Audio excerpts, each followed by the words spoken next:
Hey guys, today I'm going to share with you the best melee build that I'm aware of in Armored Core 6. I made this one myself, very carefully thought out. We are actually at a perfect load limit with lots of energy capacity, supply efficiency, stuff like that. I'm going to break this build down with you to show you how to do it and like what you need and why, and what things you can change. There's a lot of optional things you can kind of make it your own, stuff like that as well. So first off, I nicknamed this thing the Needle Assassin, and the reason I named it that is because of the two melee weapons that we use, which we'll get to in a sec with Expansion Bay. But the melee weapons are the VE67LLA, which lances forward like a needle and stabs the enemy, which is really good for staggering them.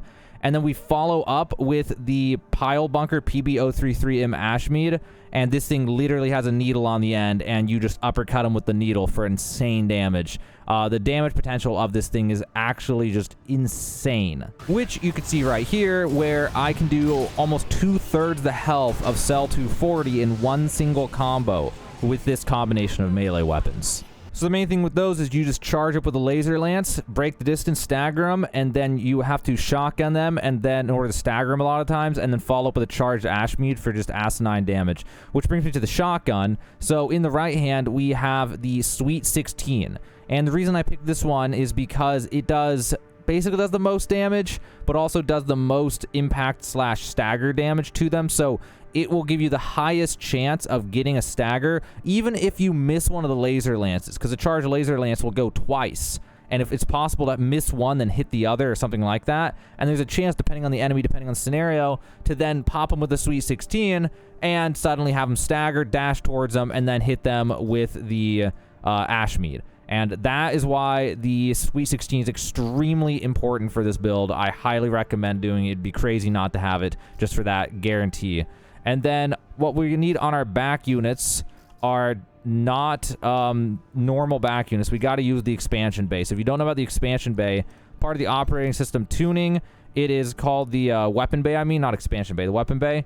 And you can get it for, I think, 1 OST chip. So you just go to the arena and just do one battle in the arena, and then you'll go back to the OS tuning and you'll buy it. Then after that, it'll let you put on these extra things. So in order to access the Weapon Bay, you go to whatever one and then hit whatever buttons up here. On keyboards, EQ.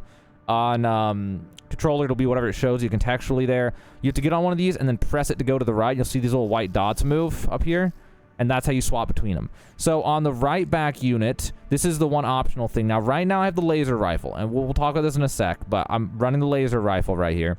And then on the other one is where we run the Ashmead. So what we do is we punch with the laser lance, and then we swap weapons with Q or whatever it is, whatever it be up here for you, this button probably, on controller, in order to swap to the Ashmead and then stab them for the charged Ashmead attack, which, by the way, takes a lot of practice. Don't be surprised if it takes you like 30, 40, 50, 60 tries before you get that muscle memory down, because you can't prime an attack. You have to swap and then wait for the right timing and then hold it, or else you hold it and nothing will happen. You have to let go and hold it again. Since it's a hold, it can get real weird. So you expect a little bit of a learning curve, but once you learn it, it's actually insane. And then we'll get to all this stuff in a sec. Let's just focus on weapons for now. So the laser rifle. Now, this is what I'm running right this second, but this is the thing that if you really want to go hard with this build, you will swap this out depending on what level you're doing. Now, I prefer the laser rifle or the plasma rifle, either one, for any level where I have to kill a bunch of small enemies. Because while the melee shotguns are nice, if there's a lot of small enemies, you're going to take a lot of damage by the time you get to the end of the level, just by having to always get close. So having one thing on your shoulder that you can use in order to just snipe them from a distance and hopefully one-tap most of the weak enemies makes it much easier to get through your day-to-day levels as you're going through all the chapters or doing any S ranks or something like that. Now, if you're on a level where there aren't really any enemies like that, it's mainly just a boss fight on a level. Like I think of the Sea Spider level, for example. You literally fight nothing but the Sea Spider just about. You fight some things at the end, but you know. And something like that, you could potentially just omit this and have nothing. Or instead, then you could put on one of the missile launchers. I personally like this one, the 10-cell one, and I also like the one where they go up into the air, the vertical missile launcher. Those are both good just to have extra damage on a boss fight and just shoot it out randomly. But otherwise, you're just going to want the laser rifle. You can also charge a laser rifle, same for the plasma rifle, and just have consistent damage. You can also go with this build. You have the option of going for the Gatling gun, but if you do, you'll have to swap out the head or something like that to get a little bit more weight available to you. And that's the weapons. So now we need to talk about the frame and the inner pieces, and they are very nuanced. So this is some really nuanced stuff. And all these parts, I don't even remember what chapters we get all these from. I'm on halfway through New Game Plus, and I've picked up a few items from secret parts or in random levels. I don't know which ones are which at this point. I've lost track. So if you don't have something and you've got your New Game Plus, then apparently it was from a level. I have no idea. So hopefully you have the same parts. If not, you can probably find an alternative and kind of just, try to make your own improv version. It's not too complicated, but there's reasons for everything. So what we're going to start with is actually from the legs up. So in order to support this weight, we're going to need a VP422. So what I'm trying to do is I want to keep the weight as low as possible. And the reason I want to do that is so I can move faster and get in and out of melee range more easily, and have my boost go further and be able to boost more often. Because in order to have this build succeed, you need to be able to dodge effectively. And I would love to be even faster, but I tried so many different combos, and this was the one I had to settle with because of the other things that we have to have, and I'll explain why as we get through them. So these legs, if you don't know, also with all these stats, you can go down. Here's a button. It's F on keyboard, but it'll say whatever is right here. You can press it, and it'll go into advanced stats. So this one, I'm really not doing it for any reason other than the weight limit and the EN load. But, the jump distance and height are okay. The main thing is I don't want to use these like reverse knee legs, because they have really high jump distance, which actually sucks when you're trying to assassinate things with a melee build, because then when you boost, you jump off the ground, and then you get air boosts until you land, and air boosts are a much slower boost from my experience when I was testing it. So that's why I'm sticking with just normal legs, so I can stay on the ground when I'm boosting, and it helps me to be more agile. And then, again, just wait.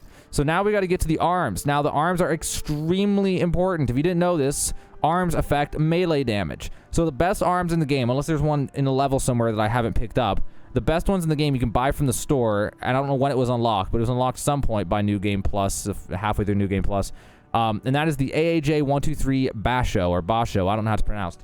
And the reason we do this is because we have melee specialization. So if you don't know, you can also press help at the bottom down there. It's V on keyboard, contextual help. And you can mouse over these things or look over these things, and it will tell you what they do. And melee specialization corresponds to greater attack power with melee weapons, which is really, really important. So that is why we do the Basho or whatever arms. They'll make us literally just do more damage. Then for the core, there's a very important core that we need, a very specific thing. It's the perfect balance of weight load and EN load and everything. So we go with the IBCO3C HAL 826, and the reason we do this is for one specific reason, and that is for generator output adjustment. And the higher this value, the greater the final energy output of the generator. And now the reason we want this is so that we can have enough energy output on our generator to be able to use everything we need without having to go to the VP20D, because the VP20D kind of sucks ass for the melee build. And we'll get to the boosters and the generator in a second, but this makes it so we can use more generators than we would otherwise be able to use with the weapons that we have. That's what's huge about this, and it doesn't weigh very much. It's a much lower weight one, and we got a decent amount of generator supply adjustment, which, if you don't know that one, it makes it so the higher the value, the more quickly the generator resumes supply after an energy-consuming action, which is really nice because you want to boost and then be able to start recharging faster. It helps adjust that more.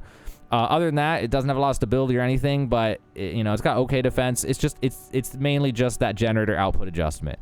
Then for the head, we don't really need a heavy head.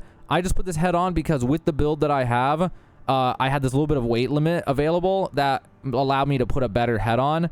And this one right here, it makes up for the attitude stability. So that's like your stun resistance. And the attitude stability is very high on this one for how little it weighs. So it was the weight ratio to attitude stability. That was the main reason I picked this. But if you need some more weight for like a Gatling gun or something, you could try downgrading the head to one of the lightweight heads like this one, just so that you can have, the Gatling gun or some heavier weapon that you want. But otherwise, if you go with the build I have or any weapon lower than the laser rifle in weight or around that weight, anything that doesn't put you over this weight limit, then you can just stick with this head. And then that's the heads, the head and the core, the arms, the legs. That's why we put it all together like this. Then we have the booster. And I use the ABJ137 Kikaku, and I just do that for one stat only. And that is because of the melee attack thrust. And this makes it so I zoom through the air faster when doing the needle lance attack with the laser lance, which is very important. Because if you miss that, you can get totally destroyed and stun locked and stuff depending on the timing. You want to hit that. If you can hit that, it almost guarantees a win basically in that combo, in that moment of a fight. So moving faster in the melee attack thrust is huge. So that's why we want that. Then for the FCS, we're going to go with the FC008 Talbot, purely for close range assist. That is the only reason we just want close range and medium range assist, which is all we're going to be using with this build for the most part. And then we have the generator. And this is where we have to have, or ideally want to have, the DF, GN, 08, SAN, TAI. And the reason we want this one is because it has a ton of energy capacity, decent energy recharge, decent supply recovery. And that's really, really important to us because that allows us to boost more times before having to recharge, be able to get more done. Because when you're in melee, you don't want to do 3 boosts and then have to stand still for a little bit. When you're in melee, you're in such danger of getting hit. You want to be able to dodge reactively to everything and just stay mobile. And that is something that's really, really important. So that's why we want this one. Also, if you go to the special details on the right, there's additional ones that aren't really shown here because they're a combination of things, but we have our energy recharge delay, and you can see on this one it's decent. It's like some of these are really bad, like the VP20D is 1.29 seconds. This one's 0.78. It's pretty good. It doesn't recharge as fast as the VP20D though, and that's because of weight issues and things. And if you didn't know how that works, even though this one is faster energy recharge than the VP20, it actually recharges slower with this build, and that is because of this stat on the right. There's energy supply efficiency, this one right here.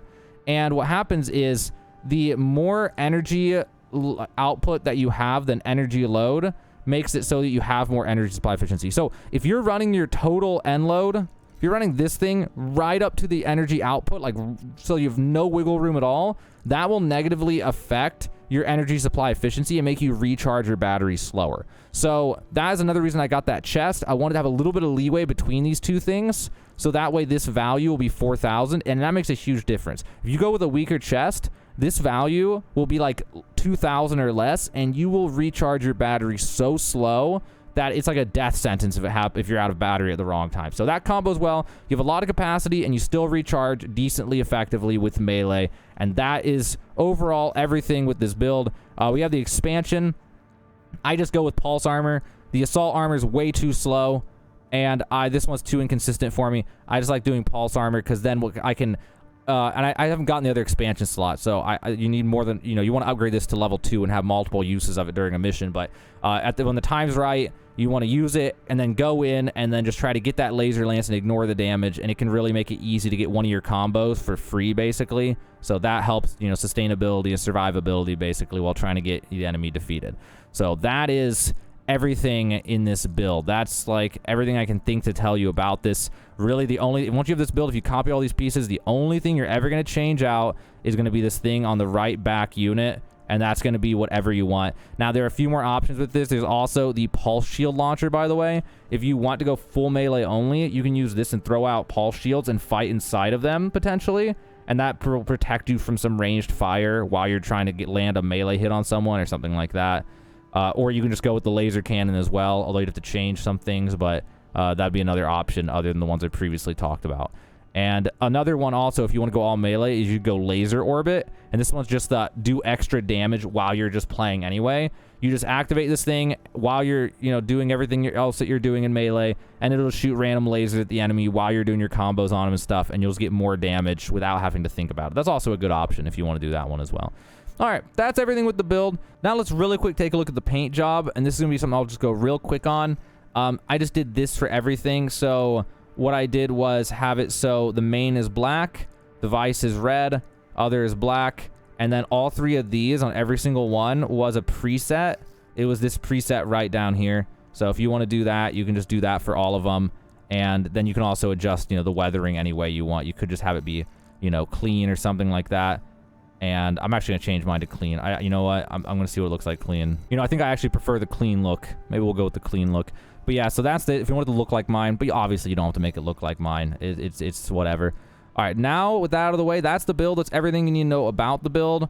Now let's go ahead and take a look at this thing in action. So let's start by looking at Balteus. So this one's kind of the worst case scenario type of boss because he's always flying. And if you don't know about it in this game, melee actually sucks really bad at hitting flying targets because you can't hit up or down, like almost at all. You can only really hit forward. But that's where the laser lance comes in handy because it lets you close a lot of distance and stab your way in. And then if you can get in, ideally if you stun them when you're in, then you'll be able to hit them with the Ashmead Pile Bunker with the charge attack for an obscene amount of damage, especially with the Boshu arms and everything else that we have in this build. So the main thing for something like him is just run him down, laser lance him, back off, and then chase him down, laser lance. And if you can, if he's like hanging still for a little bit, then use run up to him and hit him uppercut with that pile bunker. And because this build's so speedy, because this build has so much boost and such fast boost recovery and all this, and it's so lightweight, that you can easily maneuver around and actually dodge a lot of these missiles just by spamming boost basically when everything's coming in. So it's really got a nice usability in that sense. The only issue with melee, and you'll see this in some of these later ones that we get to, is melee requires that you actually know the fights. It's unlike the full assault build that I posted about the other day. This one, any melee build, you're going to have to actually know how to dodge mechanics. But if you like that challenge and that's what you want, then this melee build is like going to be your best case scenario melee build to use. And now let's take a quick look at the Sea Spider. Now, believe it or not, Sea Spider is the best case scenario for any melee build. A really slow, easy to hit enemy is the best case scenario when you're using melee. And because of your speed, you can easily just get in right under him, spin around, and he'll constantly jump away. You just chase him down with the laser lance. If you get a stun on him, you can hit him with that pile bunker. Like, it's so strong against these types of scenarios. Anything that can't really dodge your attacks means that you can just do an obscene amount of damage insanely fast. I literally came to this guy to test this out. First try, got an S rank on Ocean Crossing. It wasn't even hard. It was so easy to just mow him down. So, like, with practice, you could probably kill this boss with, like, without even taking damage or, like, only taking 1,000 damage or less or something like that, probably. Like, it's crazy how fast you can kill him with melee. That's where melee really shines, at just seeing just how fast you can kill something. Next up is Cell 240. So this one is a little weird because I have so much experience against fighting this guy that I was able to just go up first try and get an S rank on this level like it was nothing. But that's because I've had fun practicing this boss for like an hour, like probably like 5 hours. And I made a video where I literally beat this boss with a melee build without taking damage. So that was pretty cool. So melee actually is a hard counter to something really fast like Cell 240. Something that is easily staggered and is really fast actually gets countered by hard melee, because if you catch them at just the right time, or if you bait them into certain attack patterns that can be hit with the laser lance, then you can just hit them with the laser lance, pop them with the shotgun, they're stunned, then bash them with the pile mead, or the ash mead, I mean, and you'll be able to hit them for something like the Cell 240. If you've on enough operating system upgrades and stuff, I mean, you can burst 2/3 health off of Cell 240 with one combo. So if things go well, 4 combos, you win the fight. So, you know, and also because of the lightweight nature of this build and all the boosts and the boost speed and stuff, dodging's very easy. Dodging is very easy. Like, it's, again, you still got to learn, like, the different mechanics and attacks of every boss and how to dodge them. But once you do, if you want to do that, if you do that, then you could potentially get not hit at all in a lot of cases, because you're just so fast and have so many boosts. And it really shows the Cell 240. This boss fight was actually extremely easy for me because I actually am familiar with all the attacks. So it was just, even with me messing it up and just screwing things up, I still just win because this build is so fast and does such high damage that you can mess up a decent amount of times, because the fight's just not going to last very long because how much damage the laser lance Ashmead combo does. And now we're going to get to 2 of the bosses where melee gets really weird. And so this build is, in my opinion, the best melee build. But there are 2 bosses in particular in this game where melee is awful. Melee is terrible to use against them. And this is where putting things on the right shoulder and stuff could be useful if you come up with anything that you'd like for that on these ones. And this one's not as bad as the last one we're going to look at after this. But the main thing is that, for example, on this final boss, melee breaks this boss in a bad way. So if you use my full assault build, this boss is pretty easy to deal with. But if you use melee, then it baits the boss into doing multiple rounds of coral attacks, because the boss can actually cancel the coral attacks, and the boss has a lot of scripting written into it to where when you melee, it will dodge and counter with a coral attack. And so you're going to get like 3 times as many laser beams thrown at your face and coral explosions thrown at you while trying to pursue the final boss with melee, which actually makes it the hardest, one of the hardest bosses, probably second hardest boss to fight with melee. But even then, this build is very strong, and it's something this fast. Instead, you can use the Ashmead Pile Bunker. You can use it without a charge attack. If you just go for it, it'll actually lunge really far. So you can lunge with the laser lance, and if you miss, then you can follow up with a dodge and then the Ashmead Pile Bunker, and you might be able to get another hit in there anyway, and it just helps you to be consistently do damage. So it's a nice alternate option on how to use your melee in order to get more consistent heavy damage. It makes a fight like this much more doable, and that high mobility makes it so even though the final boss spams coral attacks when you try to melee him, that high mobility actually makes it really easy to dodge most of it once you get familiar with it, which again, melee builds require you to actually learn game mechanics. So if you spend enough time though, you could just annihilate the boss with melee. It's really up to your player skill to be able to take advantage of a melee build. And last but not least, we have Arquebus Balteus, and this one, in my opinion, was the hardest boss in the game to fight with melee. Out of all the ones I fought, I was able to easily clear them within, well, most of them I cleared first try, actually. The only one that I didn't was the previous Balteus. Took a few tries, only because I wanted to get a run where I didn't look stupid, so I didn't want to just get annihilated. And then the final boss took like 10, 15 tries or something like that. But this guy literally took me half an hour to get a kill on him, and that's not because of the build, but that's because melee is a nightmare on Arquebus Balteus, because melee has no verticality. And unlike the previous Balteus, who stayed kind of low to the ground, Arquebus Balteus goes very high into the air all the time, and so your verticality gets messed up. You'll go and lunge underneath of him, or you'll punch slightly above him and just not be able to make contact. And then also he has all his different attacks that you have to dodge. And really, I think out of all the bosses, I had the least experience on this. So when he does the purple laser beam, you know, spin to win attack and stuff like that, I just haven't done it enough times to know how to dodge it every time. I actually learned how to dodge it a lot by the end of it. Although I prefer to just fly above his head and he misses everything if I can. But either way, even then though, the build's so powerful that all you gotta do is just get them locked down a few times and you got them. And this boss in particular was where it really came in handy, being able to swap out the right side. So the left side is all melee, but the right side, you can swap to whatever you want. So in this case, this is an example of adapting to the level.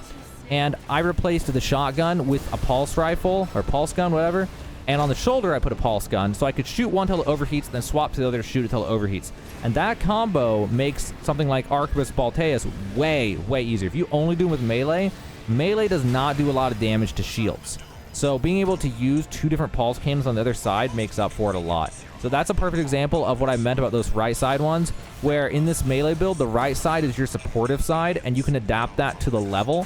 So if you're on a level where you need pulse, then you put on pulse. If you're on a level where you need sniping in order to kill lots of small enemies, you can put on like the laser rifle and stuff. You can adapt that. You can adapt this build in that way to whatever your needs are for each level, and then make it much more attuned to how you want to play. But the big takeaway from this build is that, just like any melee build, it's high skill, high reward. So if you get very skilled at the game, if your goal is to become extremely skillful with the game, then melee can actually pay off insanely hard. Like my previous full assault build, it was like a build that anyone can come to and you can just get insane value. And if you're really good, you get even more value. But with melee, if you get really good with melee, you can get even more value and kill things even faster using melee. But the catch is you've got to get really skillful at the game. You've got to learn all the attack patterns and stuff. It's a lot more time consuming. But if you were looking for that awesome melee build, the best melee build that you can run, this one is going to be one of your top contenders, if not the best melee build you can run. So I hope this helps you out, guys. I hope this video, you're able to enjoy this and find a new build that works for you. It's very adaptable. Feel free to tweak some things to your own personal preference. But this is, as I called it in the beginning, the needle assassin build, because you go in and stab like a needle and uppercut with a needle pile bunker weapon, and it just does crazy damage. Your main goal way to play is just kind of get in there and just lunge in and just get a hard hit and then back off and then, you know, wait for the opening and then just come in like very surgical precision with your melee. And if you can pull it off, it gets insane value. But there you guys go. That is my build. We're looking to making other ones in the future, but this is my current best melee build in Armored Core 6.